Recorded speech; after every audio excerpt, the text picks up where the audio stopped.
Welcome, everyone. Thank you for joining us for an emergency episode of the Pan Levant podcast.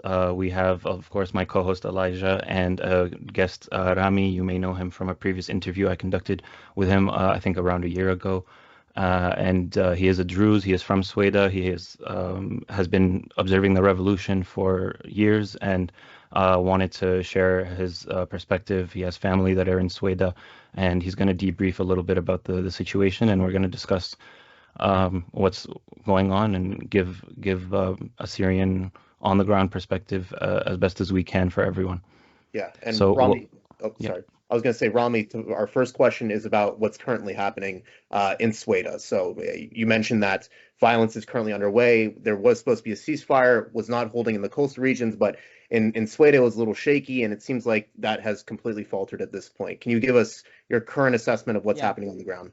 The ceasefires are just smoke screens for the security forces of Al-Shara and his army to actually try to rescue the unofficial forces he sent under the name tribal forces. So basically, he's trying to play the good cop and the bad cop for 7 days now. This is the fifth or the sixth attempt to invade Suweida. He sends the unofficial army, which is the tribal. He has the deniability, and then when they fall into traps and they're beaten. He says, "Oh, we need to ceasefire right now. We are sending the security to be peacekeepers just between you to separate you." But then they actually lead the attack and invade more into Suweida, and they start showing like, "Oh, we are already into Suweida. We captured these in that hood," and then they are beaten again with traps and ambushes inside the city and kicked out. And it all loops in the same way. And there is like 2 hours before every attack, there is a hype of disinformation campaign. Suddenly it spikes and then falls and spikes and falls. It's just the pattern is very repetitive right now. What specific misinformation would you say the government is trying Not misinformation, disinformation. It's a very intentional, huge campaign. I've been working with the Syrian Revolution for 14 years. I've been fighting against disinformation from the Assad in Russia or Iran, whatever. And this is much more on a very much higher level. It's much more involving most of the people I've worked with are falling for it and spreading it again. And some of them even I explained to them, I show them that this screen or this video or this massacre you are claiming to be a Bedouin child killed by Druze. It's actually a Jersey child killed by the security forces and the army that invaded in the first 2 days. Like the majority of civilians were actually killed in the first 2 days. One of the first day is the 2000. It's about the 2000 figure, the death toll of civilians. We are still counting because they are in their houses, in streets. We need to go and people who have fled to different towns with no communication, total blackout on Suweida. So we are unable to know the exact number, but so far the number figure is around 2000, and that would be the most brutal massacre in one day ever in the history of Syria. Even in the chemical attack on Ghouta, where I was just next there in Jaramana, I was witnessing that. The toll was about 1,400. So it's a very devastating massacre against civilians, and mostly in the first 2 days. The first 2 days where the deal was that the security forces would go into Suweida and will not harm civilians. They promised not to harm civilians, and they were allowed. The Druze defenders of the city just put their arms down and allowed them in. And they were treating everyone nicely until they took control of certain hoods and multiple hoods around the city, like the key strategic ones and the center of the city. At one point, there seems to be an order to execute mass killings. They would go door to door, shooting people, stealing and looting their money and their cars, and they're taking their phones and the passwords as well. So they did. We didn't know that at first, but later on, the day after, we knew what's going on. They took all of that. They kidnapped many people. They grouped the young men into the square, about 100 people, only from our neighborhood, you know. I'm outside Suweida, but my parents are there, and that's the witness of directly from them. So they grouped those kids and they started torturing them and killing them and shooting them.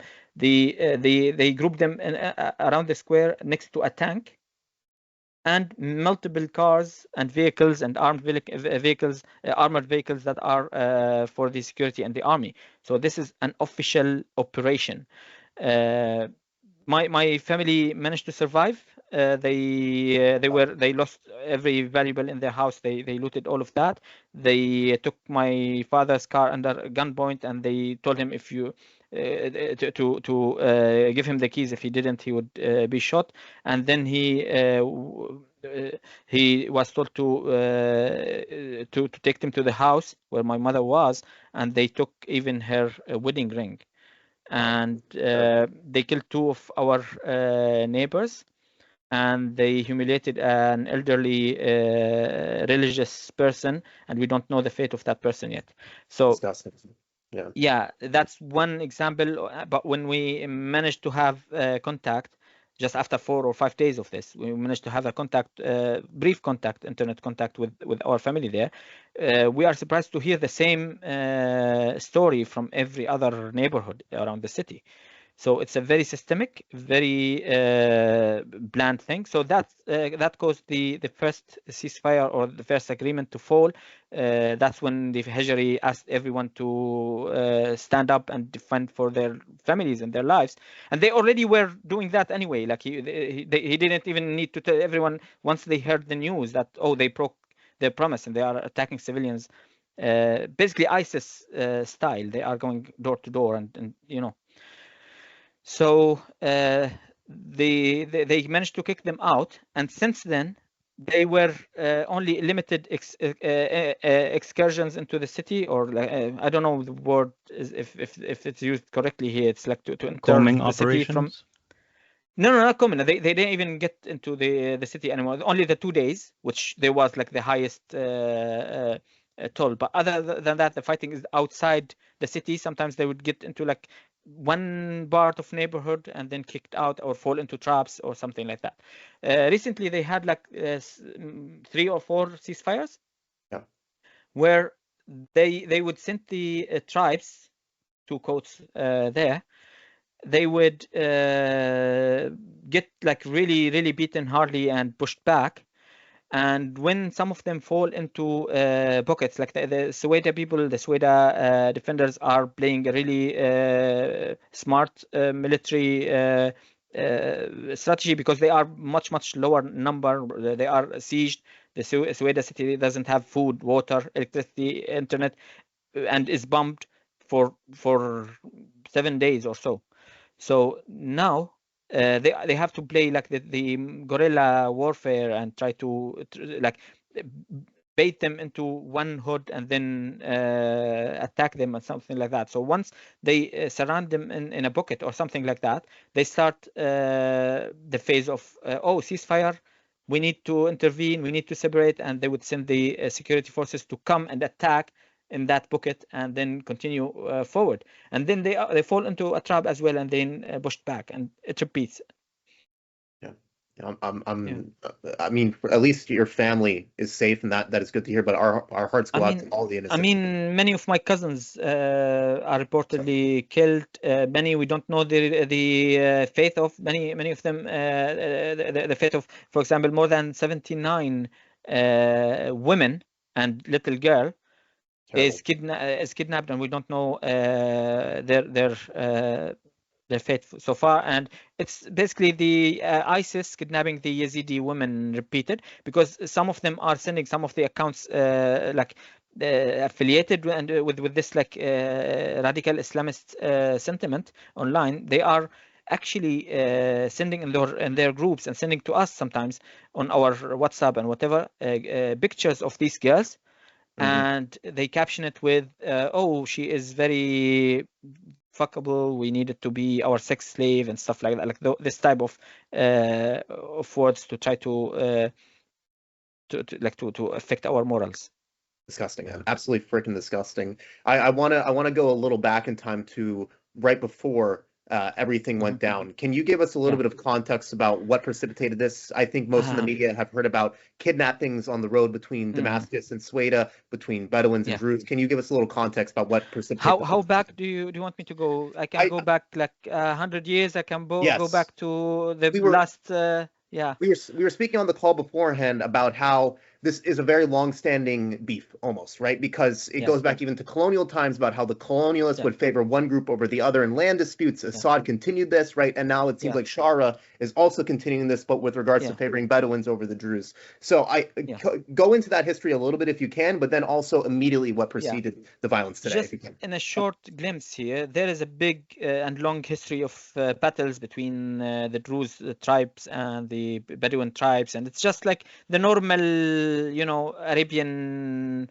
conflicts on land and on, because the also on culture, because the Druze are agricultural people, civil people, while the Bedouin are mostly rural people who graze and raise cattle and stuff like that. So and they are like, oh, your cattle ate my grains or whatever, and it starts like that. And they sometimes try to insult our graveyard and like put a dead animal on our graves, and it would spark a whole conflict like that. It's usually like that, but it never went too much. It's always like sparked from outside. It's always after Suweida is trying to revolt against like a certain dictator, when suddenly these problems spark out of nowhere to be an excuse to send the army to suppress the revolution in the Suweida.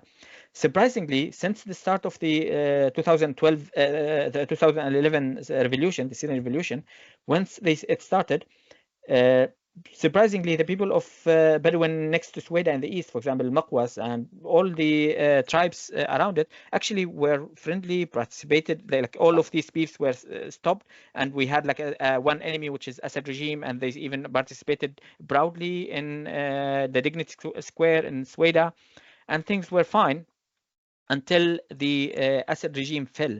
When the Assad regime fell, one of the Bedouin tribes, it's like a gang doing like drug trafficking in the far north, in an area called Al-Mutalle. And this one is much closer to Damascus than Suweida. It's in the Damascus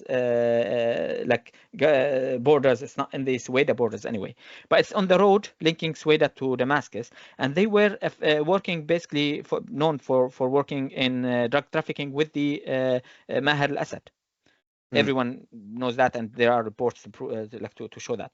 The only issue is that any stability in the south of Syria will cut their business and destroy their business in trafficking Captagon to Jordan and to the Gulf, which brings billions of dollars to them. So they didn't want to deal with that. So that's one of the start of the problems. And the other thing is political, which is the Al-Shara actually managed to fool many of us, including myself, that he actually changed and he's no longer Al-Qaeda person. He is now a secular man wearing a tie, and he's now peaceful. He's and we found out the hard way that nothing is changed. He is no different from ISIS at all. The only thing is that he is really good at acting and hiding it in front of cameras. So what happens is that this whole thing was planned before, 7 months ago. So there was a lot of background when they started to attack Jaramana, if you remember. Well, a couple of months ago when they attacked Jaramana, in April, and then the day after attacked Sahnaya, then the day after attacked Suweida, and every day there was a peace deal. And then they would attack, then the peace deal, then attack, then it's the same pattern going over and over again. And then they would blame like, oh, it's the outlaw groups, it's not ours, it's not even though they are their members, they are actual.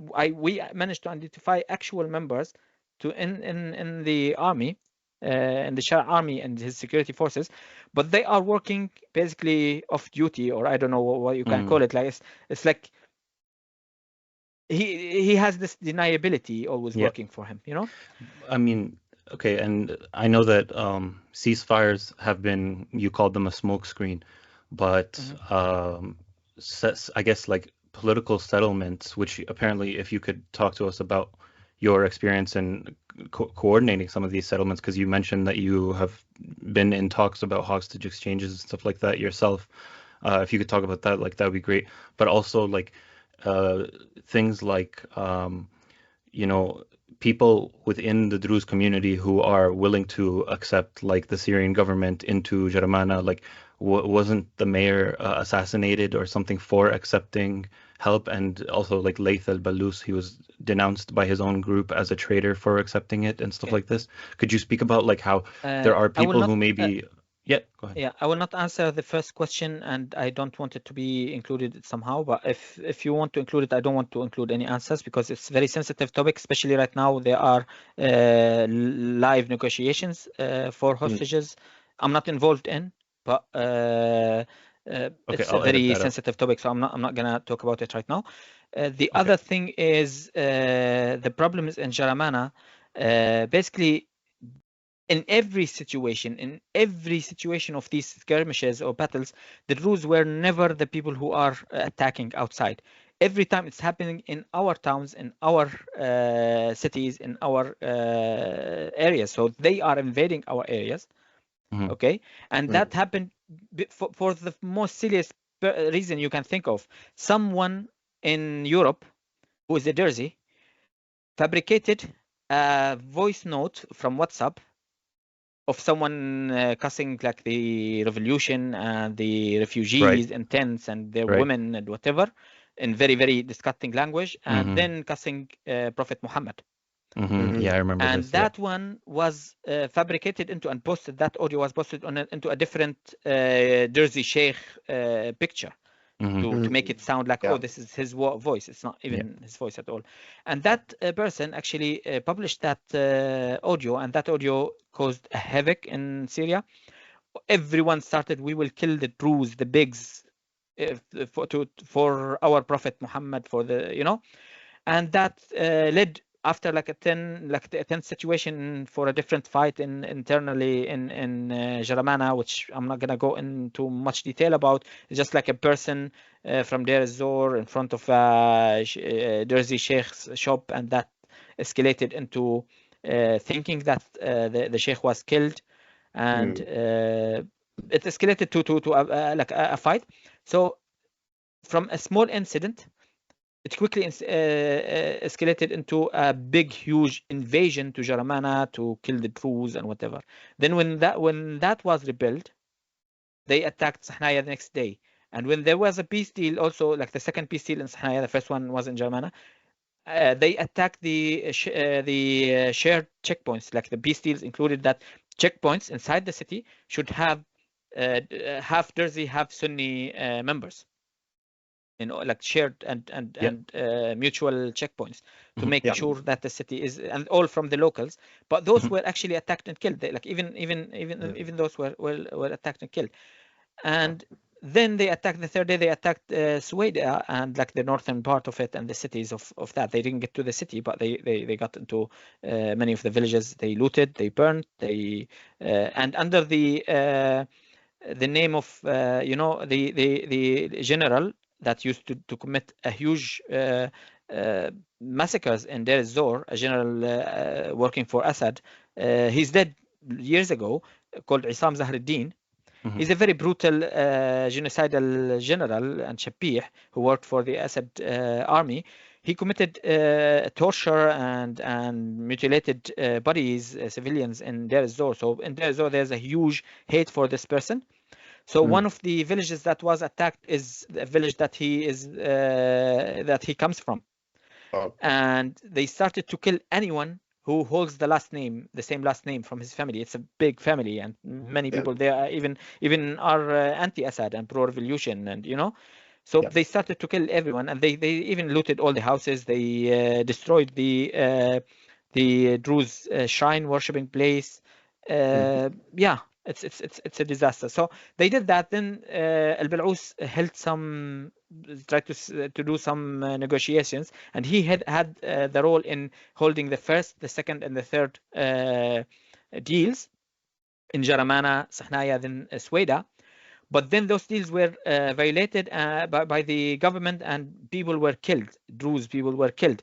So in Suweida, the opinion was split politically between Al-Bal'ous and Hijri. Half of the people were with Hijri, saying that there's no solution, no peaceful solution and political solution with this government. It's ISIS in disguise. We need to just to keep our weapon and fight for it. They will ask us to give them our weapons, and then they would murder us. Don't trust them. Don't give them the weapons. So that's the Hijri camp. Okay, Hijri camp. The Bal'ous camp was that, oh, we can have some sort of a deal. We give them the heavy weapon. We keep this. We do this. We give and take. But every time he made a deal with the government, those groups that are denied to be in the government, but they are actually part of the army, enlisted in the army, they would attack and kill and sabotage the deal. And internally in Suweida, people would blame Bal'ous for the loss of their children and their guys, because you told us it's safe. We trusted you, and then they got killed. So you tricked us. So people started to trust Bal'ous less and less, and move towards al-Hijri more. And noting that al-Hijri is the Pope of the Druze, if I may say. It's the biggest and the highest order. We call it the Sheikh of Wisdom. We have 3 in Syria, in Suweida, 3 Sheikhs of Wisdom. 2 of them are like historical one and the local one in Suweida city, but Hijri is basically the Druze global top clerk, basically. So even like people in Lebanon and Israel, like they would listen to him. Right. Anything he says is religious duty, basically. Me personally, a secular Druze, I was politically against Hijri, because I knew that his choice will lead to straight on conflict, war with the government, and I'm not sure this war would be like it would be very bloody. So I'm not gonna. I don't want to take that. I'm still trying. Oh, maybe he changed. Maybe the Shara is no longer like radical. Maybe he speaks nicely. The things he says are convincing. Let's give him a chance. Let's try to give the peaceful political solution a chance. So I was sided with the Bal'ous camp, but that didn't last long, because once they attacked Suweida and did this massacre, violating we allowed them in. We dropped our weapons to allow them in. And once they get in, suddenly they started to attack people and invade homes and kill everyone. And even one of our far relatives, they actually burnt him in front of his family. Terrible. So it's very, very like disgusting type of crime they are committing, and you would start to see the pictures now, sadly. The thing that happens once that happened in the first day, 7 days ago, basically, everyone is now in Suweida, is every Druze in Suweida, even Christian in Suweida are now one. We are not politically divided now. Like the politics opinions, we still each have their own political opinion, but it's not politics now. It's survival now. We are getting genocided. They come on the tank. There are videos of them on the tank, okay, which cannot be like a tribal thing. A tank is Ministry of Defense. He is on top of the tank on video saying, "We are coming to exterminate you, Druze pigs." Many videos like that, okay? So it's very clear that their problem is not with Hijri. Their problem is that they do not want any area out of control.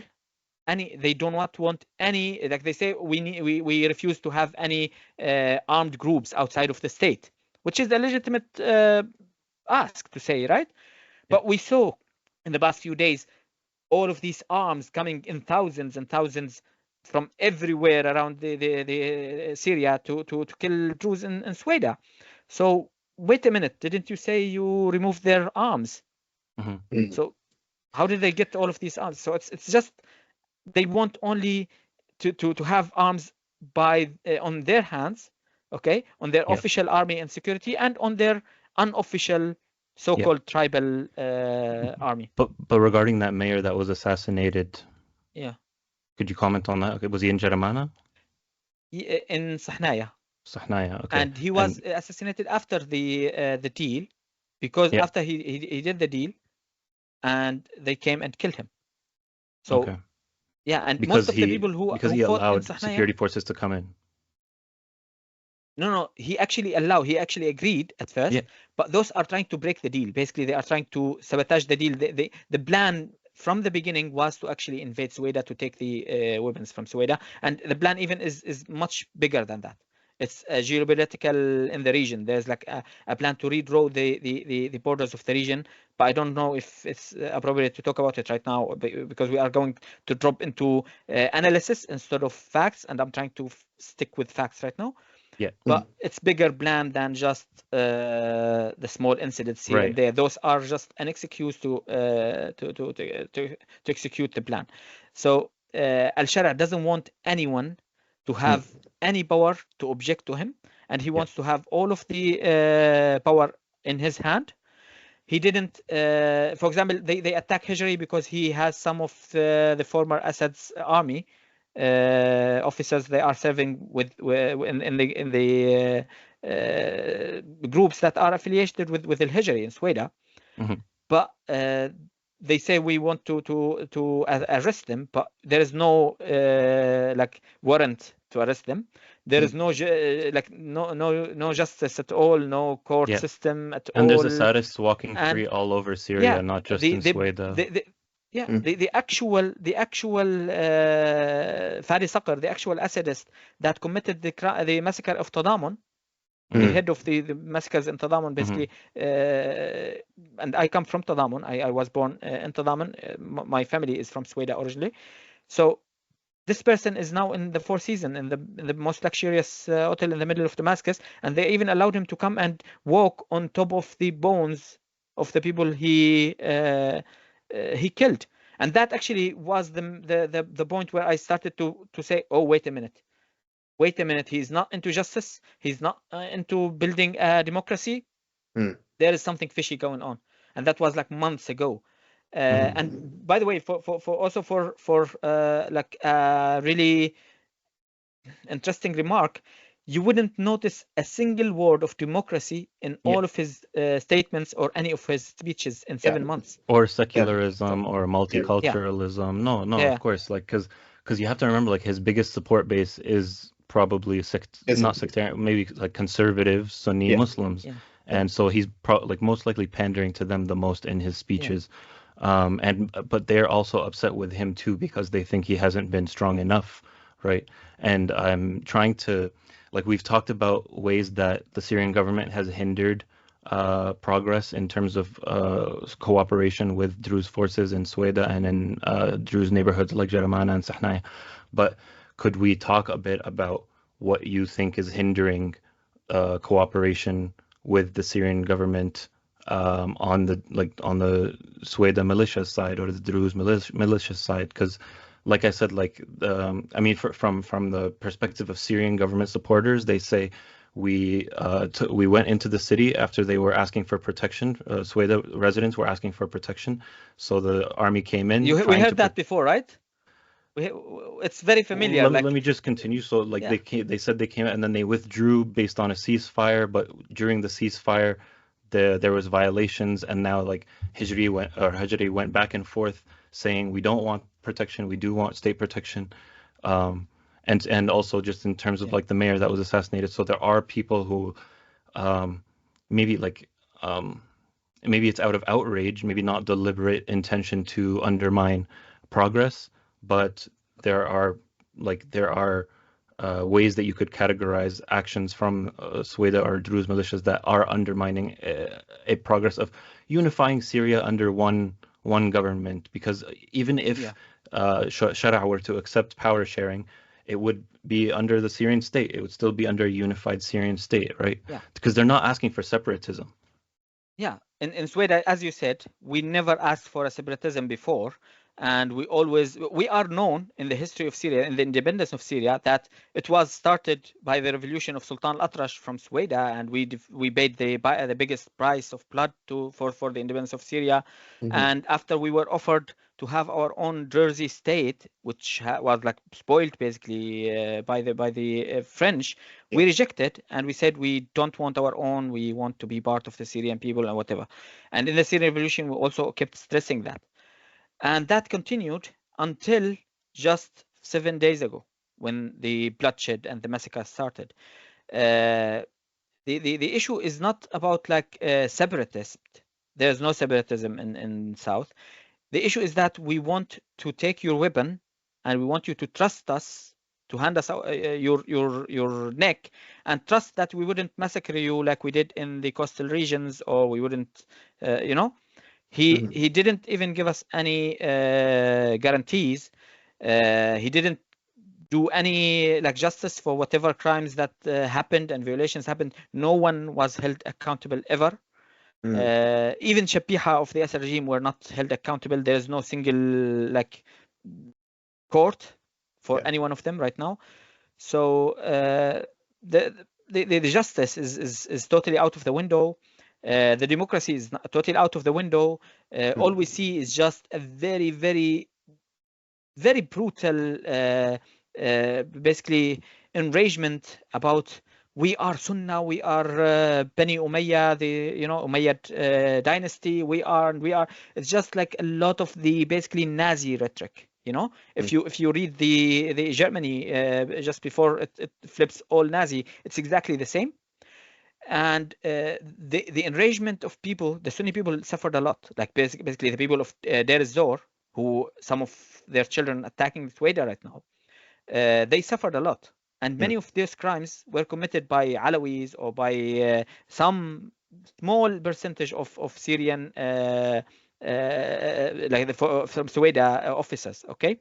Because also, as I told you, the Suweida doesn't allow their more than 75,000 young men of Suweida defected and hid in Suweida city and around it, and were not allowed to be arrested or to be forced to or dragged to the Assad's army, including myself. So that actually was the reason Assad sent the first ISIS attack before. And now actually we see the same exact people with the same exact vehicles, with the same exact styles of killing. Like it's a copy of what happened before, but on a very, very much bigger level and volume.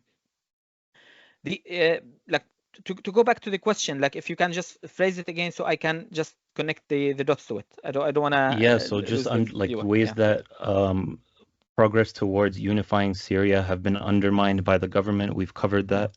Are there ways that you would say that there's been undermining from the Druze, like militia side? See, the hijri is just saying that we do not want to be separate. We want a Syria strong, unified, but we will not give away our weapons. If you want to control Suweida or to like have security in Suweida, it should be security from the guys of the Suweida, basically like people from Suweida hired or recruited into the police force, and they would govern their own governorate, which is a very logical ask.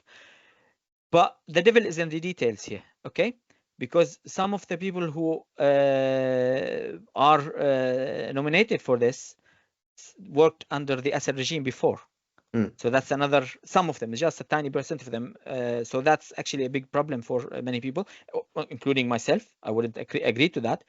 But at the same time, I'm against handing weapons because, as you see, he didn't take the weapons from the other tribes and the other cities and the other groups. And so you are taking our weapon, but not yours. And you are threatening to kill me every day. So I cannot trust you. Like there's no way to trust you. There was political divide until 7 days ago, where everyone now is one in Suweida.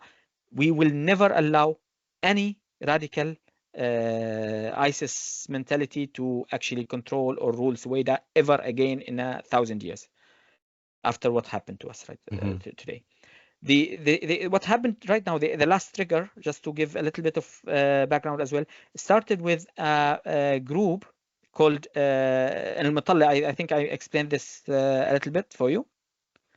And Al-Mutalla, refresh my memory. in the road between Suweida and Damascus, there was a Bedouin group that is involved with Maher in the trafficking, and this group was actually coordinating with a checkpoint for the security forces of Al-Shara, Al-Jolani, in that area, just a couple of hundred meters away, and they were doing the very gangster thing, which is the checkpoint would actually wait for civilian traders from Suweida to come through. They would hold them, try to inspect them and check if they have any valuables or money or whatever, and if they do, they would actually give a hint to those Bedouin gang to actually go and set up the ambush. And they would delay the inspection enough for them to be ready, and then send the person to be captured, and they would capture him, hold him for days or hours sometimes. They would take all of his money, all of his the car and everything.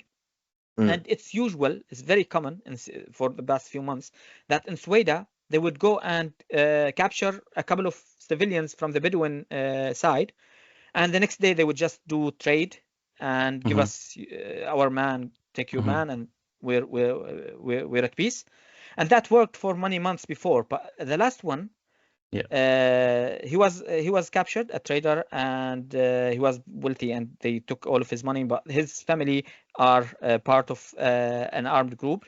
So they went to a very peaceful community in the Bedouins in Al-Maqwas, east of Suweida, that was not actually involved in any attacks recently. In maybe in more than 14 years, there was a big revenge going on between them and the Druze in Suweida. But since then, things were calm. They were peaceful. So they took 8 civilians from there.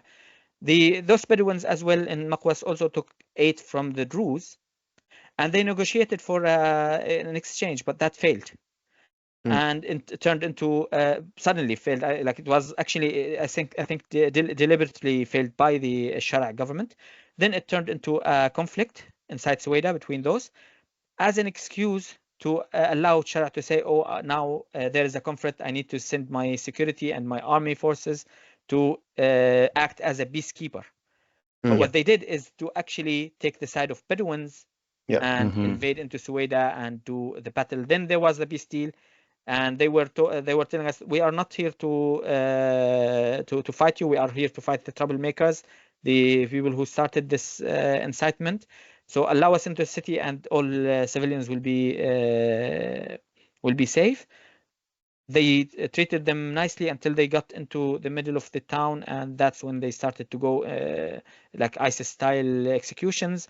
That led to everyone in Suweida to pick up fights, and Hajari telling them to do so as well. And they started to fight for 2 days until they managed to kick the forces out. Since then, the literal security forces and the literal army did not enter Suweida since then. And that's when also the Israel threatened them and bombed the Ministry of Defense and bombed the tanks outside, because they were in our neighborhood, in our street, there were 3 tanks going and circling the block, in addition to many cars, and it was a huge show of force trying to crush you, we are here to crush you, basically. Do not resist, do not do anything. And Sharaa thought he had the support of the USA to do this. He thought that Israel would not, step in his way. He signed a deal with Israel just 2 days before when he was in Azerbaijan.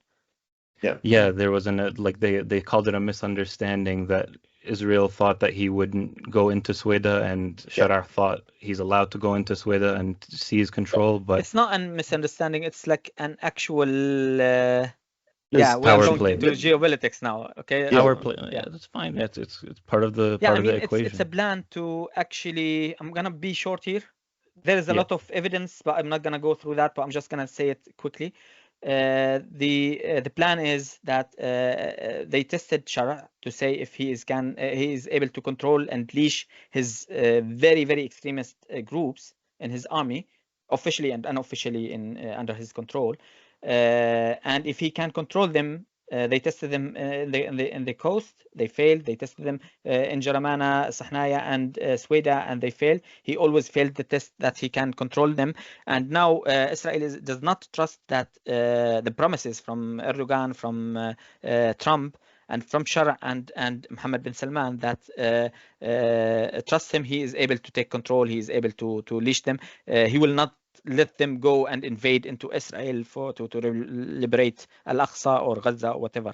So he failed that. So now Israel wants to defend their borders, the southern borders, themselves. And the way to do that is to actually throw Druze into the churn. Okay. If the Druze, like basically, Israel wants to take the southern part of Syria. Yes. Okay. To make it into a buffer zone, so it would be protected from any future attacks. But the people of the southern Syria are against separation, are very loyal to the Syrian state, to the revolution. They don't want to be separate from the Syrian people. So the only way to actually push them to accept this is to commit a genocide, that a massacre that is too brutal, that would actually make them lose trust in the Syrian people and in the Syrian government. And that's actually what happened. Personally, I was against any separation, against any federalism or whatever in Syria. Now I will not allow Al-Shara to rule me ever in 1,000 years. I don't care who gets into control in that area. I don't give any. What you're saying is, if you believe that Israel would actually be a valid protector, you would be willing to accept Israeli rule over the southern portion of Syria. If my in the first 2 days we were massacred, and the massacre was planned to continue 4 days. Okay. And the Israeli army managed to stop it by dropping bombs on the tanks and the armed vehicles, and we outside the city, and we managed then to fight inside the city and kick them out in 2 days, which was very brutal. It was very bloody. We lost so many because we are fighting not as the defenders of the city on the borders of it. We are trying to kick them from within our houses, within our alleys, within our streets. So it's very dangerous fight for us, and it was very costly for us. But we managed to kick them out. But Israel had a little bit of a role with that, because they actually destroyed all of the heavy tanks and reinforcements that were able to keep this going for a longer time. And since then, Israel didn't actually engage in any meaningful way or ever in the last 5 days, and it was only a fight between us and the unofficial tribal, they call it tribal groups. They are literally armed forces of Shara, just without off duty basically, and with a different uniform, which is the tribal uniform, and they are attacking, and the huge numbers, but the people in Suweida, they are fighting with more motivation. They have more to lose, because they are defending. If I don't block them and if I retreat, my wife will be killed and my children would be slaughtered. So I have to fight till the end. So that actually gave them an edge. And in addition to that, because of the deal that the Israeli did with the bombing, is that they are not allowed to send heavy tanks anymore. So it's more on equal grounds now, no heavy tanks, no the drones, the suicidal drones and stuff like that happened in the first 2 days. And I think we saw Israel come to this deal and stop their bombing campaign because of U.S. pressure. But I want to know from your perspective, how large of a sentiment do you think it is within Suweida, within the wider Druze community, to accept a potential Israeli invasion and then potential occupation of southern Syria for your protection under that basis? Do you think that every single one? Really? Every single, including myself. And I told you before, Hayyan, that an Israeli sniper killed 17 of my friends in front of me. One of them, my colleague at the university. She was 3 months from graduating, called Inas Shreitah. I was born in Tadamon and lived my life in Yarmouk, and lived my life in Yarmouk Palestinian camp with Palestinians. So I'm culturally partly Palestinian, basically. So when in the 2011 like demonstrations on the borders of Julan and the right to return and stuff like that, many of my friends were shot there. 17 were shot dead, and I told you 575 were wounded. Some of them, they have their blood on my shirt. So I'm trying to say here that I'm the last person in the world to accept Israeli protection, you know.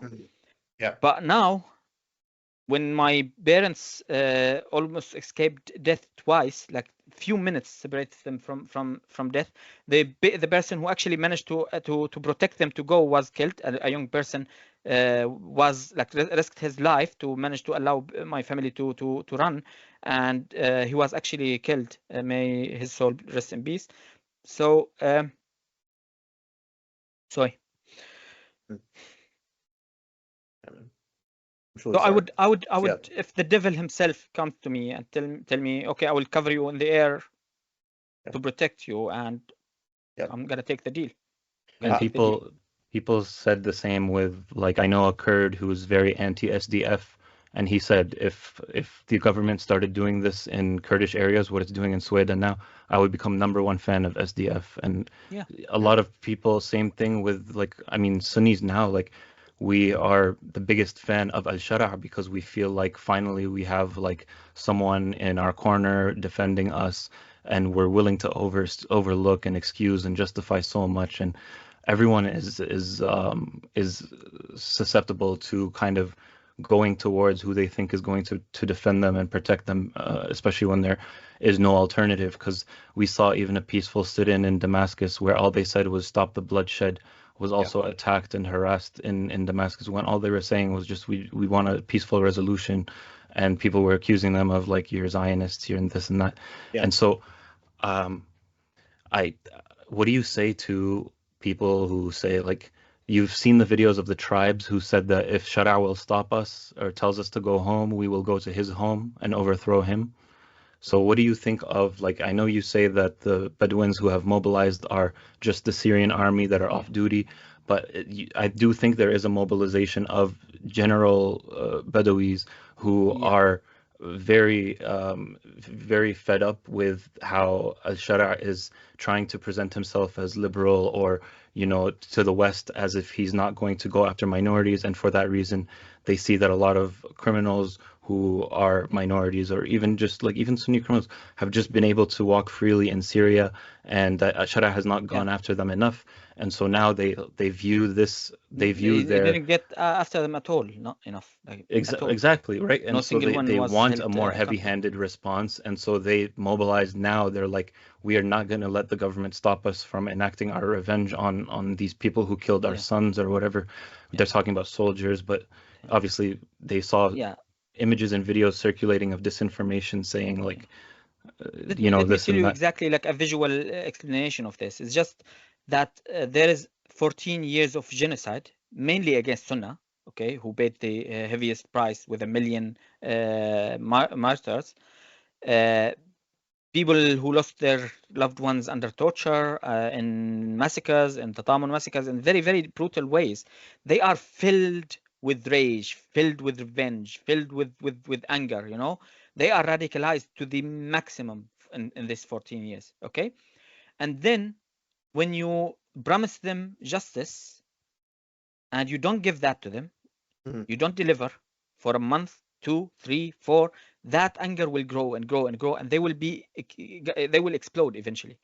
So instead of them exploding against you, you would just put the target, draw the target on someone else. Oh, actually, your target is the Alawis, and they go and attack the coast out of anger, and they do huge massacres and criminal things or whatever. And you can spark it with the same bait, which is to send a few newly recruits, very, very young people from different, like a couple of every city, put them there as a bait, allow those like, I don't know, to be cannon fodder. Yeah, the Assad's guys to actually ambush them and kill them.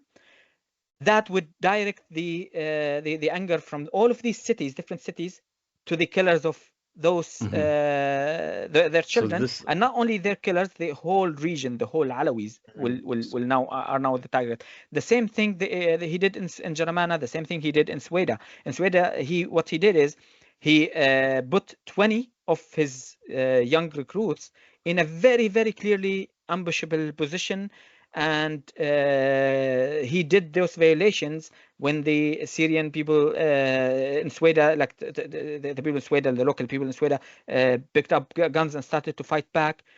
They killed those 20, and those 20 allowed all the cities in Syria to erupt in angry demonstrations, chanting to kill all the Druze in payback for those 20 soldiers. Yeah. Wow, man. It's freaking. Or Hayan, we can't hear you. Yeah, try now. No, it's not working.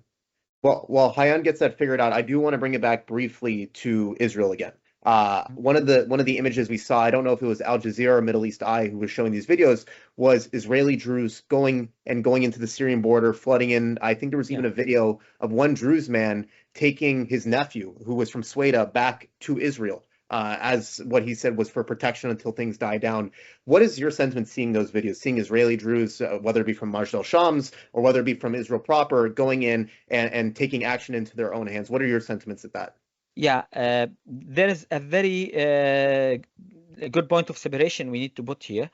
There is the national or the governmental loyalty. Okay, the Druze of Suweida are historically the most loyal Syrians to Syria. Yeah. Even when Aleppo accepted the offer to have their own state for a while, or Deir ez-Zor, they had their own state for a while.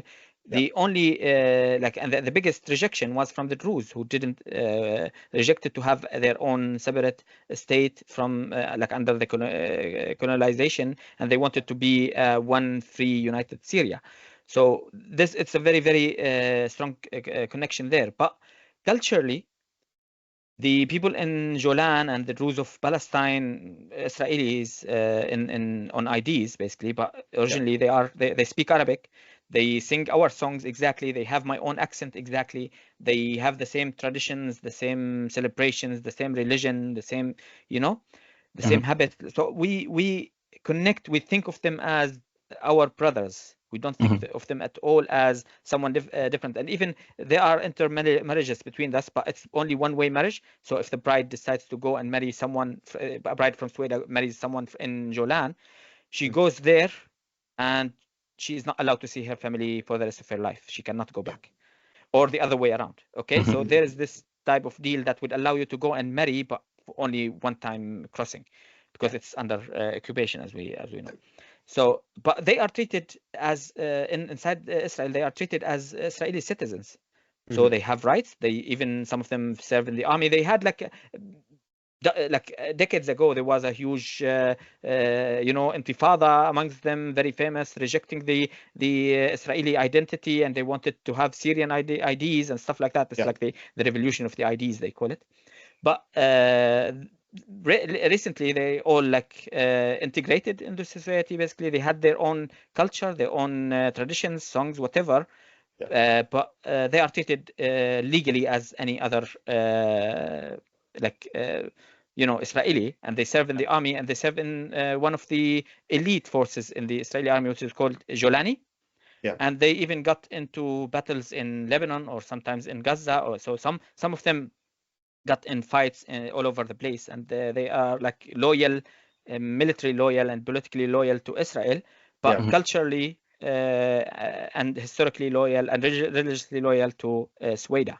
So when you attack Suweida, you are attacking their cultural heritage, attacking their brothers, attacking their religion. Yeah.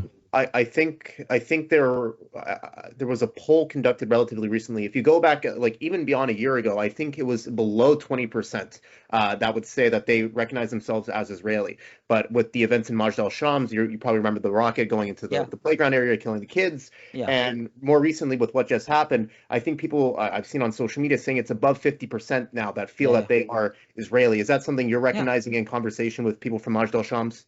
Yeah, I mean, I would tell you about my own experience on this. I would answer for my own. I don't have like direct contact with anyone there. We don't have any like direct contacts. It's very complicated, and you know. But the thing is, I understand from my own experience. Like, if I am going to be armless, they would take all our weapons in Suweida.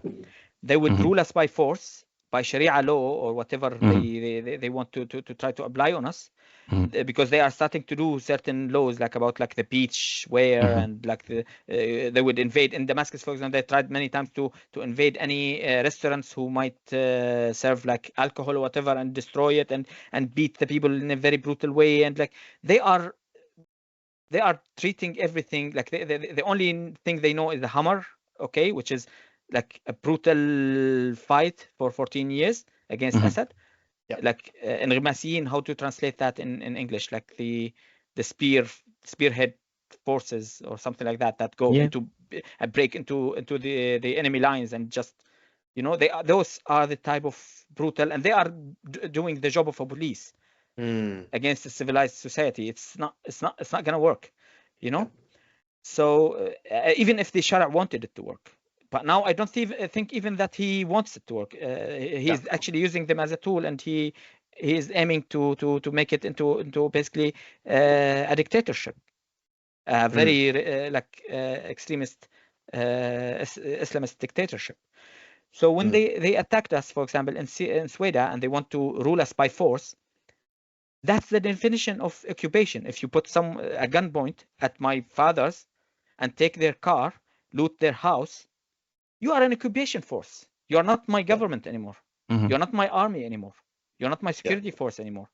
So now I'm left to have a choice. Do I have a choice with an occupation that actually is trying to kill my family, to kill my neighbors, to kill everyone I know, or with an occupation that would treat me with respect and send airplanes to actually protect me and save my life? And send, by the way, Suweida has been under full blackout, siege, no electricity, no internet, no water even for 7-8 days now.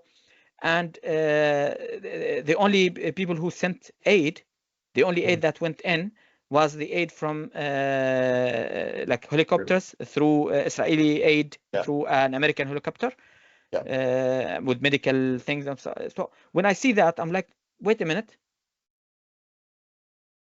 I'm being forced to choose between two occupations. One is trying to save me, one is trying to kill me. Who should I choose? Yeah, I think a historical parallel. I mean, I've seen personally to what's going on. I think is very similar to what was happening in the early '80s in Lebanon to a large degree, right? Israel, of course, the main justification for going to southern Lebanon was to root out the PLO and then Hezbollah, but also a secondary reason was to protect the Maronites. Buffer zone. Yes, create a buffer zone, but a big rationale for that was to protect one specific minority group, the Maronites, who were in constant conflict with the PLO and Shia groups. Do you see any historical parallels to what is going on? Because to me, our large basis is using a minority group to justify a land grab, right? And if they can say, oh, we're the protector of a minority group, right? That's a great reason to take more land. And Israel took Mount Hermon already, and they've been trying to go even further into Syria. Do you think that is Israel's true basis, is using the Druze as a scapegoat to take more land? Yeah, I think that's absolutely true. Like I told you, like basically it's a very dirty, big geopolitical plan. But the issue is that even if they are like they went to Lebanon to protect the Maronite, which are Christians, even though there are no Christian population inside Israel. But here there is a very strong voiced, united Druze population in Israel that actually controls high ranks in the military command. So they have a little bit of a word to say here. Okay. And they have much stronger ties to Suweida than any two communities you would think of. Like it's a very, very strong connections. Even in the Syrian revolution, they actually participated with us. They started in the occupation, Jolan, like doing the Syrian flag or whatever, which I actually, for the first time, only 7 days ago, after flying the Syrian flag for 14 years, risking everything in my life. Okay. I risked my life. You know, Hayan, you've been with me a long time, and you know the risk that I have to go through just in order not to be dragged to the Assad army and be forced to kill my own Sunni brothers in Idlib or Homs or Deir Zor or whatever. I participated in protests. I helped the investigative team about the Tadamun massacre. I actually worked with the white helmets many times, including with the earthquake. I tried to do all of these types of work as an interpreter and as an human rights activist. I actually like risked a lot of my life. I lost a lot in my life in order to try to help the Syrian people, because I thought of it as, this is my people, this is my revolution. It's for freedom, for peace, for democracy, for us to be free and to say whatever we want, to live in peace. Nobody would threaten us with a gun at our heads. And I believed in it. I believed in it for the sake of the million martyrs. I worked so hard for it. It is the most painful thing. It's the most painful thing to me to see all of my fellow activists, if I might say, now attacking me, okay, calling me a Zionist, calling me a hijri troll or whatever, calling me a traitor, calling me a traitor, okay, and inciting daily that I should be killed, my family should be killed, I'm a Druze beg. Like, how can I feel that I'm connected to them? So since 7 days ago, I put down the flag. It's down there, and I'm stepping on it every time I go out and into my room. So it's now. I'm sorry. I'm sorry, and I'm sorry to everyone who lost someone, loved one, a martyr or tortured. Those are the people I'm sorry for. But the revolution for me, 7 days ago, I buried it with the first child that they killed in Suweida. Yeah, there's a flag behind me. Like, I've debated like putting it down, and I know a lot of people in the first couple of days when violations were reported from the Syrian army were saying like, I give up on Syria. It's a lost cause. We're not going to improve. Things are only getting worse and worse. But I don't know. I think that our revolution was always noble, and we always knew that we were that we had allies. But it ended. Like I was faithful to it. I do not. I get, do but not I know, at all just how I'm it. reconciling my feelings. If it's okay to share, like I think there's a photo of HTS stepping on the green flag back in the day, right? I think that like I've decided that people are always weighing consequences of actions and saying like, oh, if we resist this government, we might end up with someone worse. But I think if we don't resist it, we still could end up with someone worse, because like there's no saying that someone could overthrow Shara from within his own circle and say like, Shara was too patient, he's too liberal. I want to actually exercise like actual like Shara, for all his faults, seems like he doesn't want to exacerbate sectarian tensions. Imagine someone who's like shamelessly trying to exacerbate, and he could come in from within his own forces.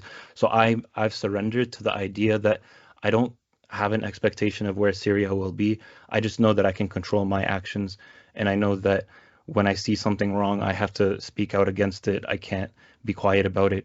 And that to me is the revolution. Like the green flag is going to be, to me, it's going to mean justice, even if it's worn by people who are unjust. And I don't expect anyone to follow the same lead. And I know that everyone has their own like way of reacting and coping.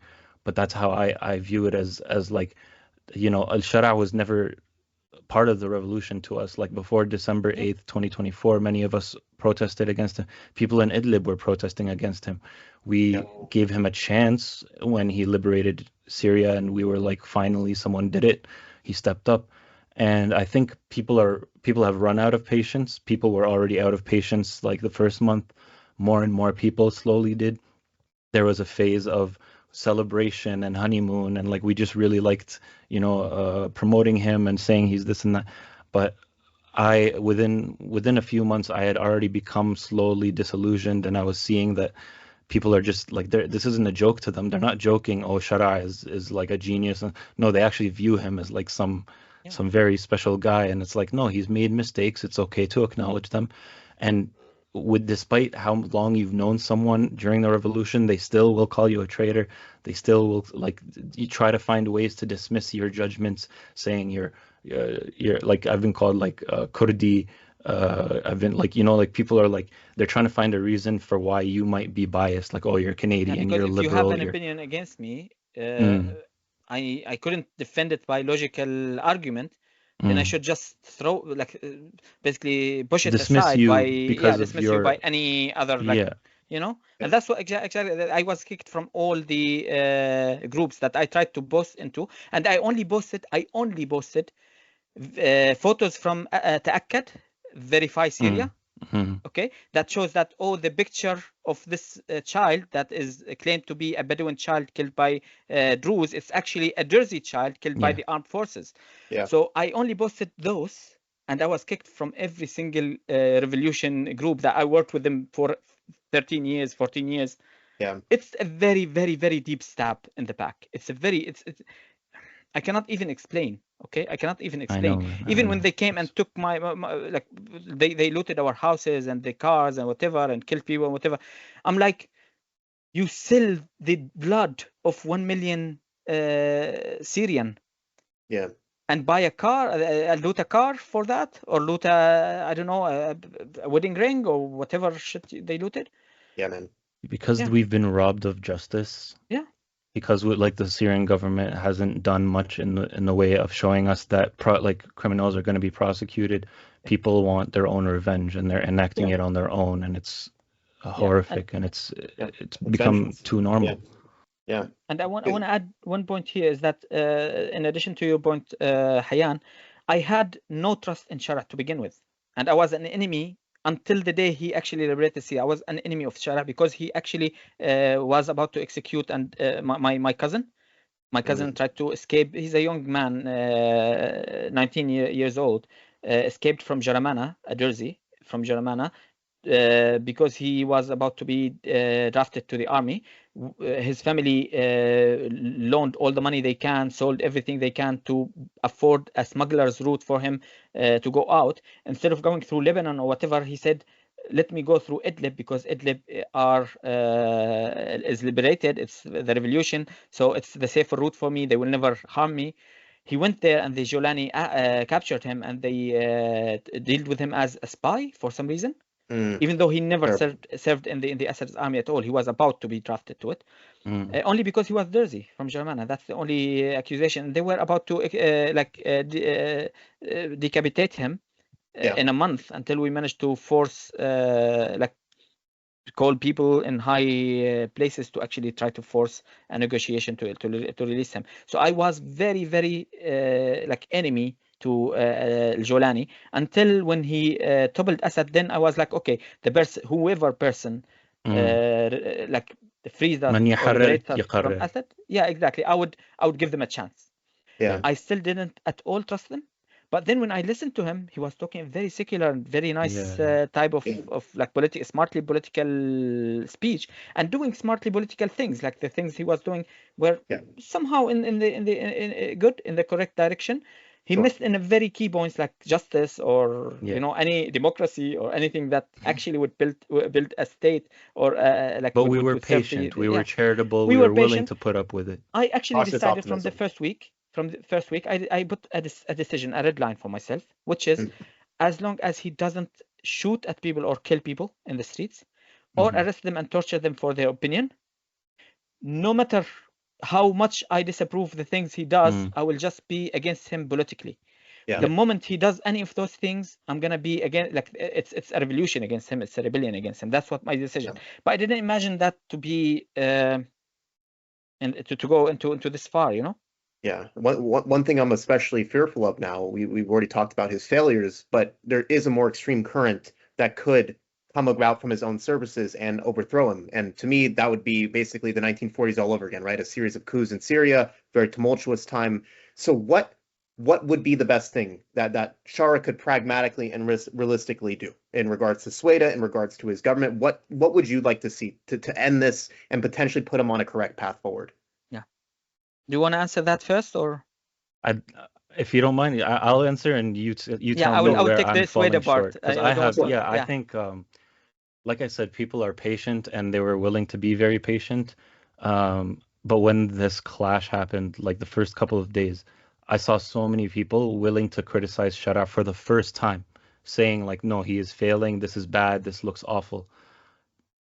Then they saw the videos of the Israeli flags in Suweida. They saw that Israel bombed Damascus, and it kind of brought a lot of people back. I saw someone literally say like, I forgive all of his mistakes now. This has made me 100% supportive of Shara because Israel attacked Syria. And so, And they, yeah, they go were ahead. mad for the wrong reasons. Like the videos of Bedouin children killed were actually Druze children killed. Like he killed them, Well, they abused, and no, they like cycled the even videos well, to we've discussed this as yeah. well. They're mad that he's sending amateur, untrained sons of Syria to go and be ambushed as cannon fodder, right? They're angry at this too. They know that he is not sending people who he thinks are like he trusts them or that they're gonna protect everyone. He's sending them to get killed and then to incite outrage in Syria so that more people will support him. And people were catching on to this, especially people from Idlib, because many of their men have been the ones who were massacred and ambushed in the coast and in Suweida. But again, like they were willing to be critical, and then Israel kind of, I think, shot up his popularity again, in my opinion. But what can be done is it's getting very close to saying that he should step aside, but I think he just has to he has to delegate way more. He has to delegate more authority, and it can't just be his inner circle, the people who have been like standing with him in Idlib for 5 years, or have been on his journey from past groups until now. It has to be people who are technocrats, who have preferably never picked up a weapon at all, who are well educated and speak the language of inclusiveness and multiculturalism and diversity, who don't Yeah. speak the language of Sectarianism. sectarian. Like, yeah, like I get like a Muslim majority Syria is always going to have something like Muslim coded, like his speeches, he starts them as if they're a Friday sermon. You notice that, like Rami, Does. he's like Yeah, a but salatu I don't mind wassalam. that because like Okay, he is okay, Muslim. I don't yeah, mind a president who would be acting on his faith and his culture. Okay, the problem is when you start to send your army to kill me. That's my red line is there. It's like it's a very big But step see, between like people are willing to say like, oh, these were misfits, these were bandits, these were unaffiliated with the army. You've said they are we never affiliated with the army, and yeah it's over. I don't trust them anymore. yeah they have like a military number to make it clear. Yeah. Okay, so they are actual they are like they actually try to use the tribals like to say that I'm not even I shouldn't say that, but they are using that's like some background information we managed to collect that about the forces that came. They are not actual tribal forces. They do not represent the real tribes.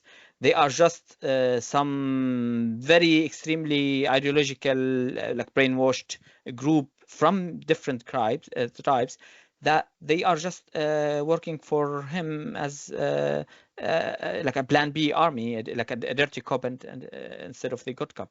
You know, that's the only thing is they are not actually representative of the tribes in I think Daraa or in they Deir Zor or are whatever. so big, and they are somewhat independent. Like, yeah, they're supportive of the government in general, but they're so big that like Al-Shara, if he wanted to oppose them, like they would come for him too. So Yeah. like it's they are not unsupportive of him, but they are willing to overthrow him if he tries to stop them.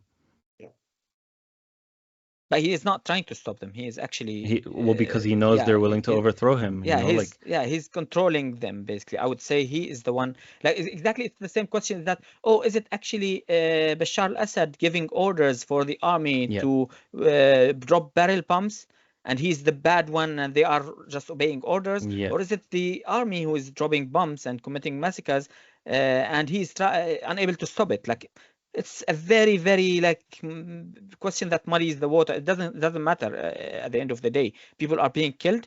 This army is responsible for it, and those are taking order from you. So Exactly. No, that's another it's thing. your Is like even responsibility. if Yeah. all of the violations were done by Suweida militias, the Yeah. army and this, I know I'm saying even if, which Even they're if. not obviously, but the Syrian army is still the one that has the mandate to protect, like they are not supposed to enact vengeance or, extrajudicial killing and things like this. But sorry, we drifted from the question. What do you personally think is needed In to Suweida, reconcile all the sides in Syria? yeah, in Suweida, it's a very clear decision. It was made the first 2 days of this massacre when we started to hear from our family and parents about what happened. And it was very, very complicated. Even right now, I'm worried about them, and I cannot contact them, and it's very hard to get in touch, even to say like a single message to go through and say, oh, منيح or nice, I'm fine, I'm okay, Anyway, the solution in Sweden was already, the decision was taken. Every single Jersey people now will never, ever in 1,000 years accept Al-Shara or any Islamic radical government to rule over Sweden. So we will not put our heads under any sorts. It's enough for us. So basically, we are there are two things. Like basically, this was made out of two factors. The first factor is that the Syrian army is invading Sweden and killing people there, and the security forces also doing the same, and the massacres they did. So we lost faith in that, but at the same time, the internet was cut all over the Sweden for the first 2 days.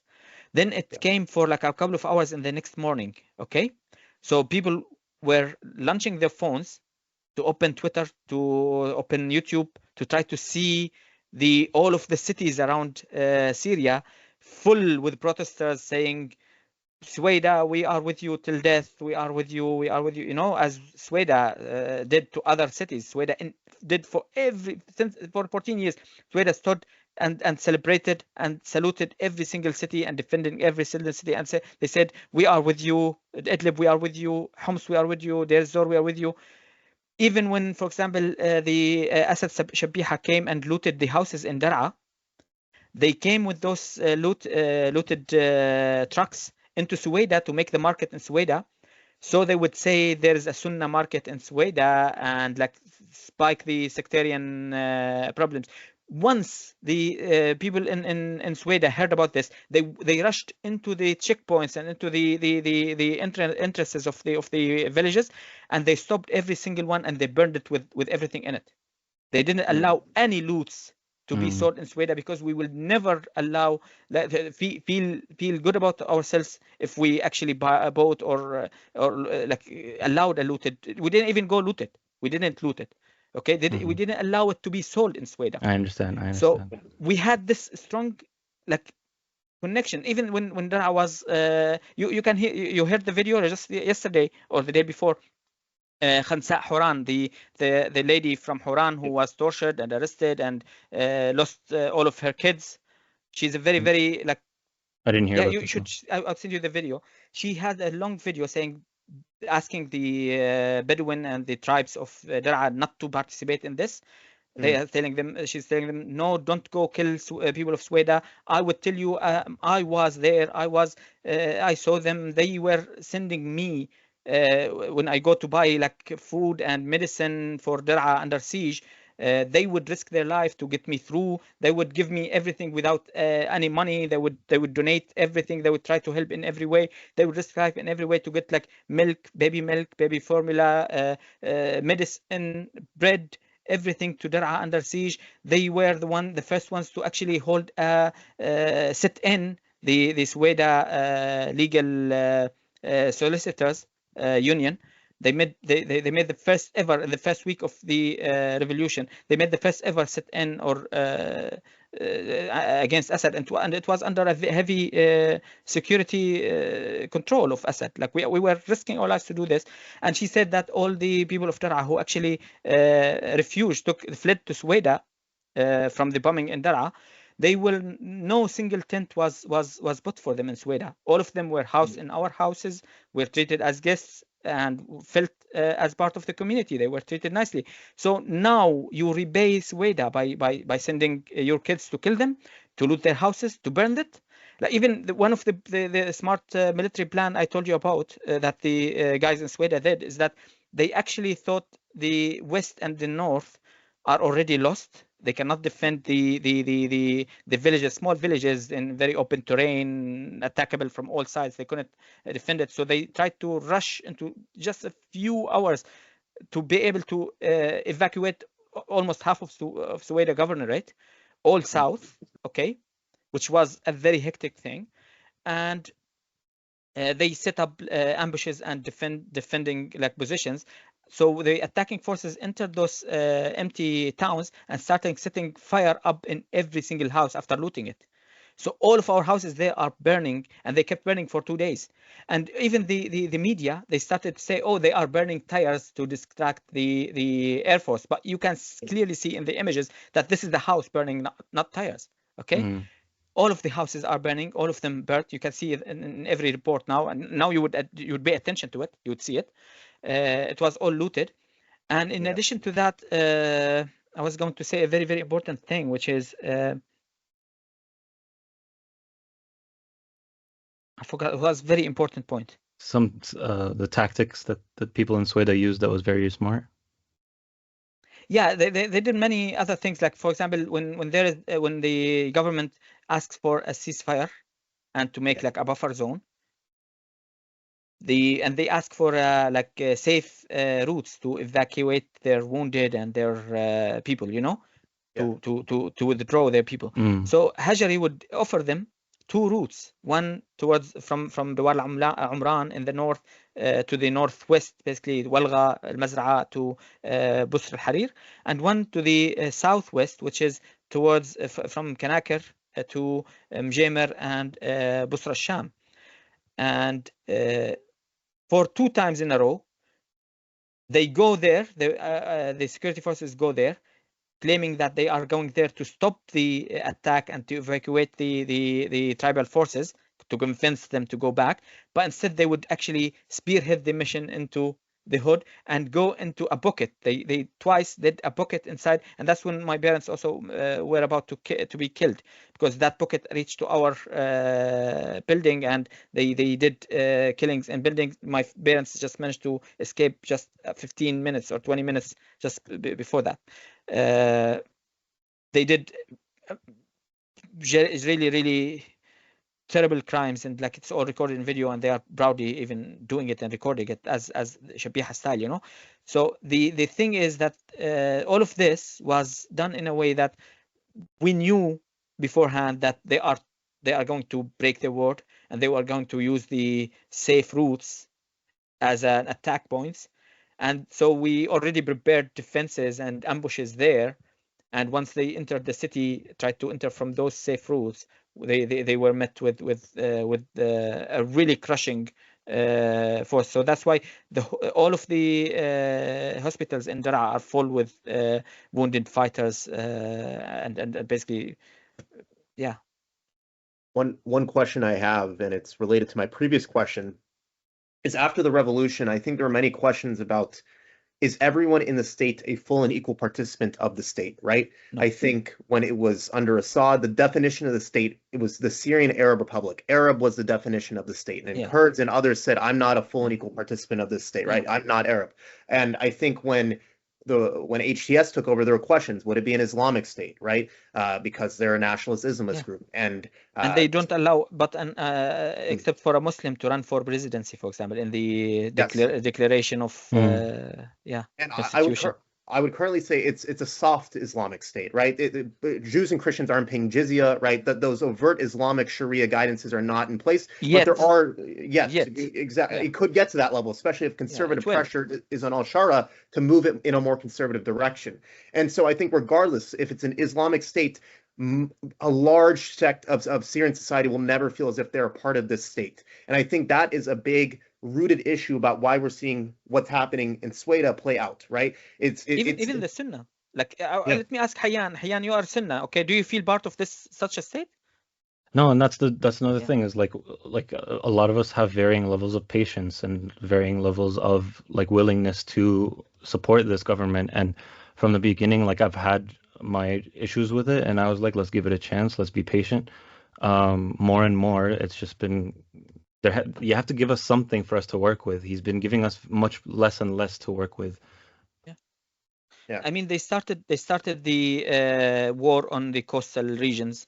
Then they started a huge like wars with regulations against the Sunni population, trying to like force their Salafi version of Islam, which is very, very restricted on a very moderate Muslim community in Syria. It's very, very very loose and moderate Damascus type of Islam in Damascus. metropolitan, like Cosmopolitan, they would never cosmopolitan, go that's yeah. And then they started to do problems with the Christians. For example, you know, the Duwala church explosion. So it's just because one preacher, they started to send like very annoying, very inciting preachers on loudspeakers going through like Christian neighborhoods or Druze neighborhoods, playing like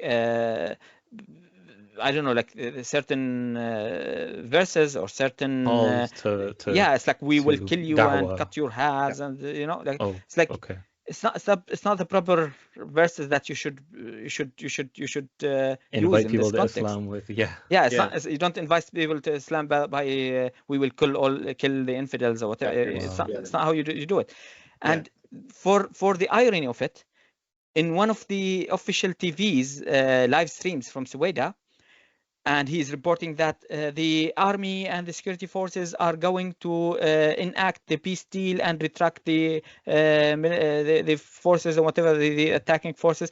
And behind him, there is like a car with loudspeakers going and playing exactly one verse that I'm not sure if I should say right now or whatever, which is basically a very war. It's a very war verse against infidels or something like that, you know? Yeah, but so it's would you? It's hard to achieve a new state identity without another revolution, and I wonder, do you believe that there is a way without? You don't have an answer. I don't have it in me for another 14 years of revolution. Let me tell you this. I didn't see my family for 14 years. I couldn't even go to get like a passport. Right now, I'm suffering from so many problems with regulations and with the laws here and whatever, because I do not have a passport and I do not have like only because I can go there to the embassy and pay Assad a few $1,000s and get a passport, okay? But those few $1,000s always in my head are the price for bullets in the heads of my fellow Syrian people. So I wouldn't do that. And I stopped. I put my life on hold for 14 years. I risked so much. I lost so much. My family lost so much. I was in Tadamun. My house was looted. Everything we had was looted, and we looted again and looted again. It's very terrible to start your life over and over again, all for a revolution, and then you find this. And the problem here is two sides. The first one is from the government, which is killing me. The second thing, which is actually from the people, from the activists of the revolution, who know me, who have been with me for 14 years, and now they are accusing me of being a traitor. Now accusing me of like threatening to kill me and inciting violence against Druze, and calling me a Jersey pig. That makes me wait a minute. I'm not willing to go into this again. I just want to save my family. I want to Suweida out of this. And I don't care what happens to you. Like if you want Shara, let Shara rule you. If you want to get rid of him, okay, go. I will just stand on the sidewalk and just clap for you. I wouldn't want to pay any more prices. In my eyes, the way to attenuate the prices, to attenuate the bloodshed, is a state identity where everyone feels as if they're not only represented, but they feel as if they have brethren that are not from their own tribal group, right? When a Druze and a Bedouin and an Alawite and a Jew and a Kurd can all say, we are one people, I think that is how you attenuate the bloodshed.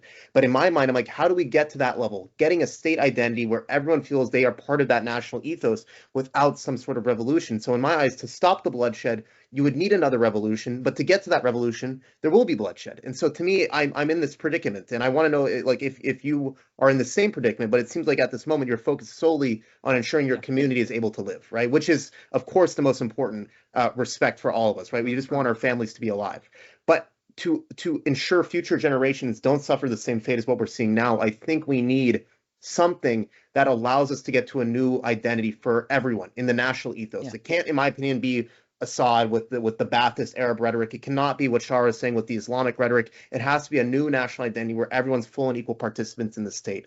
But I'm just stuck, man. I just don't know how do we get to that point without, say, another revolution, which in my eyes would probably inflict a lot of violence on many communities. But I'm just wondering, are you of that mindset, or are you in a different place at this time? Would you go Hayyan first? Sorry, I was gonna say something. There's been positive words. All we're asking is for them to implement those words. You know, there has been things that we hear and we're like, wow, that's great. You're going to hold criminals accountable. You're going to, you know, include everyone in Syrian society to take part in government. And so far, like from what I've seen, they haven't suppressed protests. And that to me is like the biggest sign that, like, okay, like there's normalcy that's still being, there's a sense of normality in Syria now that isn't like it's a police state anymore. Like someone yelled, it was a Bedoui back in, like, I think it was in January, a Bedoui yelled in Shara's face saying, like, you are leaving us in Suweida to be ambushed by Druze or something like that.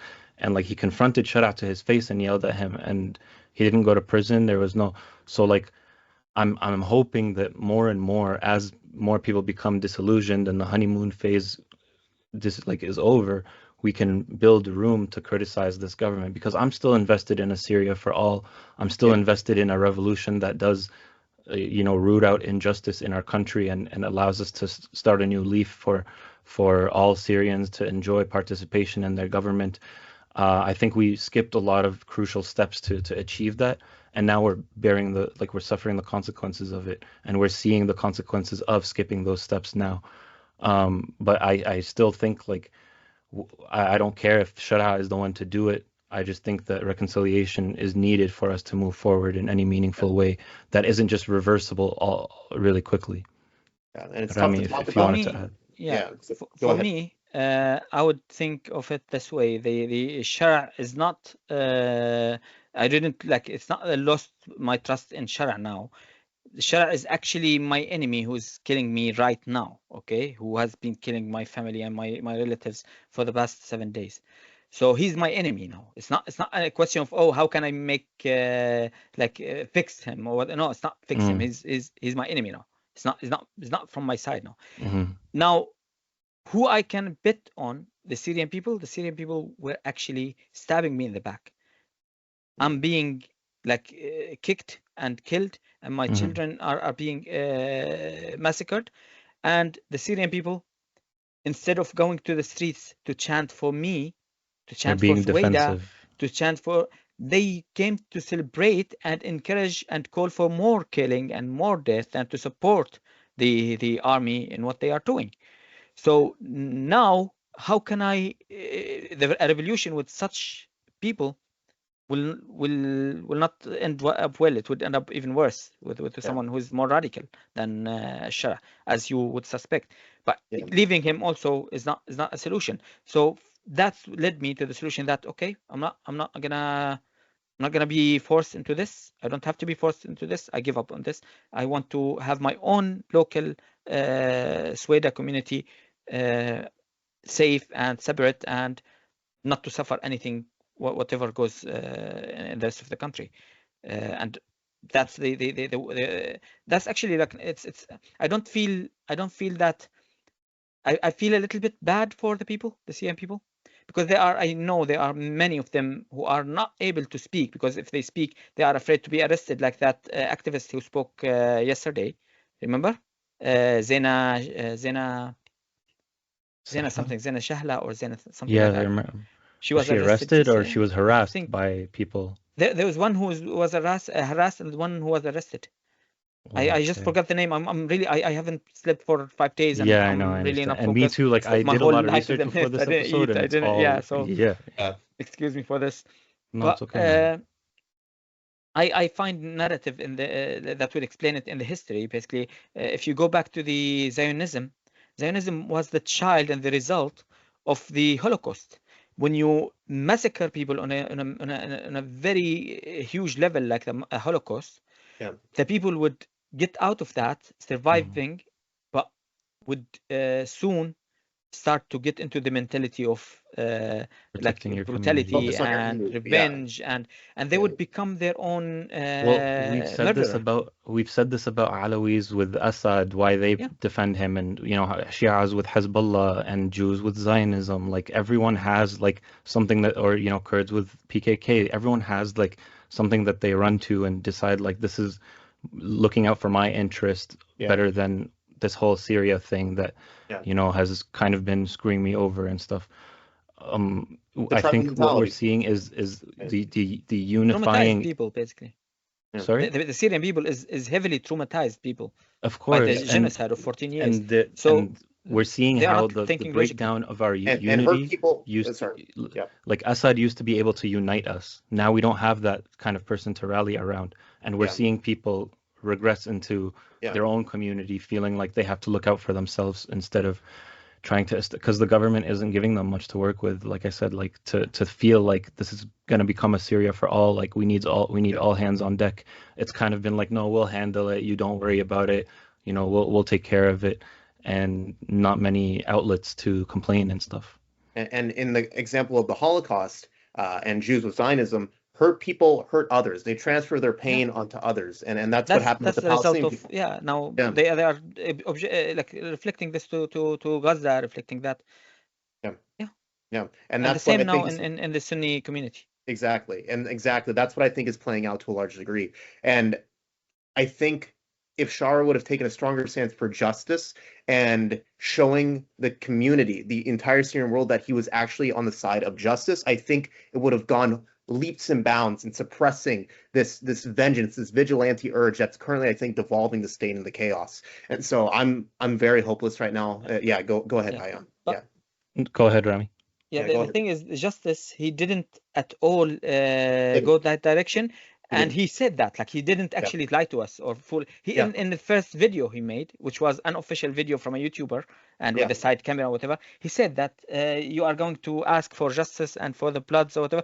I had one choice, either to forgive all of the crimes and give you a country, or try to seek the revenge and destroy the country, the future we have. He said it directly like that. So since then, I And also people commented on it, and and I was, people praise that as like yeah, a liberal way to deal with it because you're not going yeah, after, which it would basically be a bunch of Alawis, like yeah. mostly, right? Like a lot of the yeah, criminals that he would have gone after. So like people were like, oh, so he's like not trying to persecute Alawis, and then we saw more and But more actually, that like that led to a you massacre paid to you into pay the a lot price of exactly. So the civilian amnesty alloys. still paid a price at the end of the day, that people Yeah. were outraged, and so they enacted their own vengeance. And I think But what we're actually, he was the manager and the person giving orders to do this. It's not the people that it's just like you would believe before Suweida events, you might fall for it that, oh, they are just like uncontrolled, but it's not that. It's actually Mhm, orders by Al-Shara to go and commit this. The same thing in Suweida right now. It's not mhm. outlaw gangs or out of control tribal sects seeking revenge or whatever. It's all under his orders. And that's the same reason he didn't want to do any justice. one faction in the army attacking Suweida and making a video and saying hi or salutes to Al-Marsumi is actually, Al-Marsumi is the biggest shabih for Assad, and he has a big faction fighting for Assad, now is fighting in Suweida.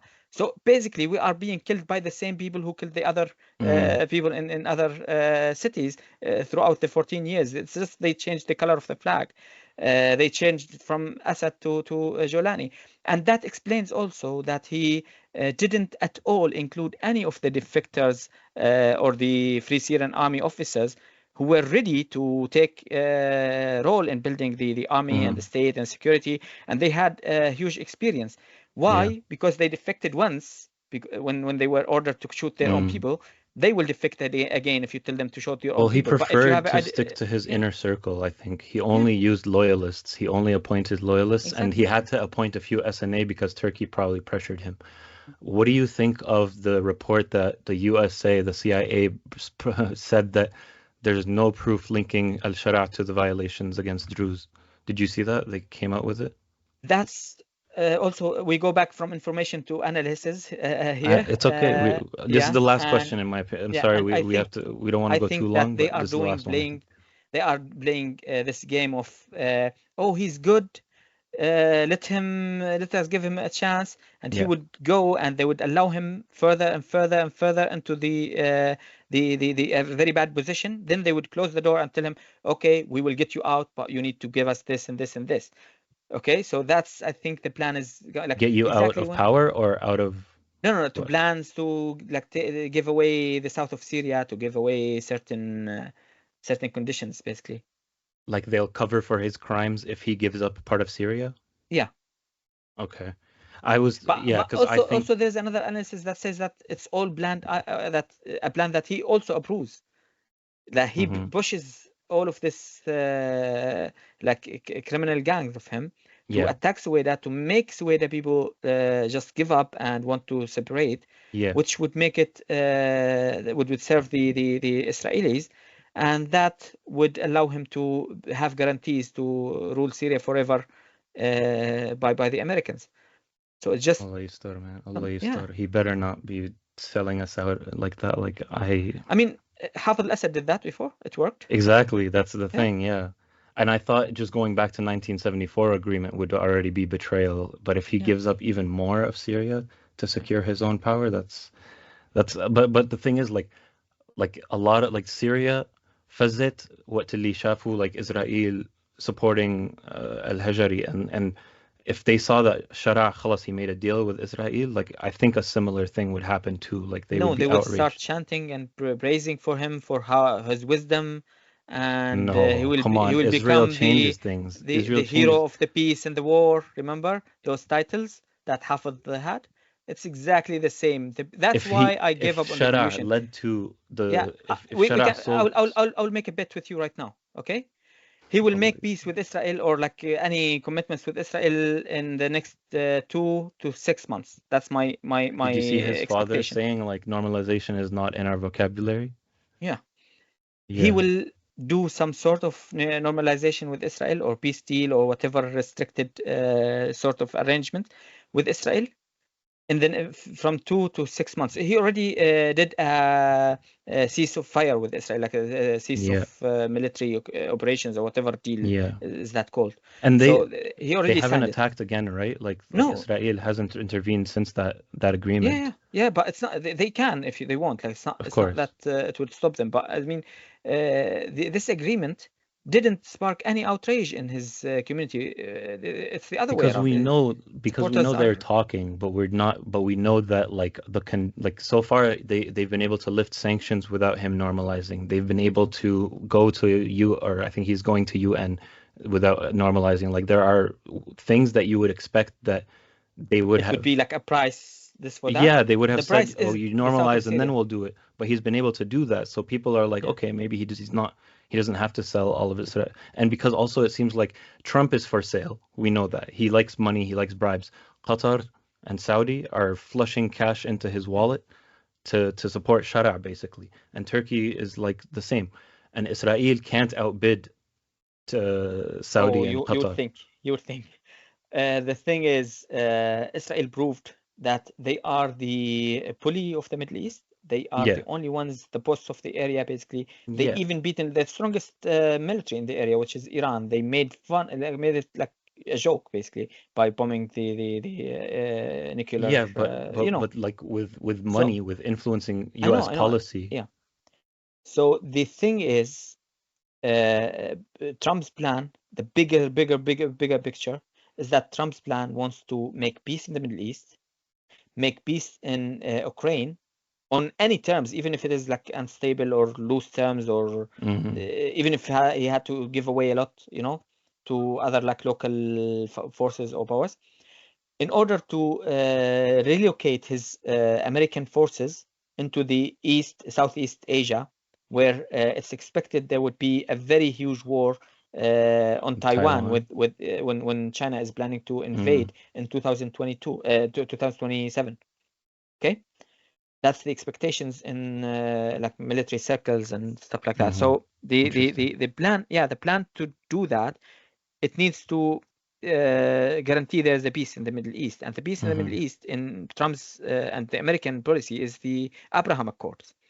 And to pull Saudi Arabia and other countries to the Abraham Accords, there needs to be huge changes in politics and geopolitics lines. Yeah, that's and more drawing a analysis. new Like, lines, yeah, yeah, and drawing those lines, you know, borders are drawn with blood of civilians. So that's the blood of truth right now. Okay, man. It was a pleasure speaking. I me- mean, it's horrible, but you know, it was obviously nice catching up with you, and I appreciate your input. Do you have any final message, Yeah, I final will just words? say, may peace be for the souls of every civilian killed in this terrible and dirty politics game. I also salute the brave men, every single brave man fighting to protect their family, to protect their homes, to protect their land. I really salute them. I'm astonished by the bravery they showed in the last few days. It would be written in history for hundreds of years to come. Trust me, and you would see the pictures and the videos soon as we start to get internet back, and you would be all amazed of the bravery of the people of Suweida, who actually managed to stand up for 7 days now, fighting all of these forces coming, that actually managed, like one of the forces, the Asad al-Hamra, took Aleppo in few hours, or even less than an hour. Okay, they couldn't take Suweida for 7 days now. So I salute them. I salute them. They are the bravest, and I feel honored to be part of that brave community. And I wish the best for the Syrian people, but I'm sad to say I do not feel I'm part of the Syrian people anymore. That's devastating to hear, man. I wish that we could give Syria a chance, even if the Syrian people or the revolutionists and activists and the current administration have let us down. But I completely understand what you're saying and where it's coming from, and I can see it brings you great pain to say this. Yeah. I'm gonna officially cut. I remember every friend, every person who I protested next to, every friend who was tortured to death. They didn't die in vain to get this. They died to get freedom. They died to get democracy. They died to get to have Syrian people live free. But instead, look what we got. Instead, look, even the people who their brothers and their daughters and their loved ones, they sold their blood for to come and loot a washing machine from Syria, from Suweida, or my mother's wedding ring. Is not gonna cuss on your recording.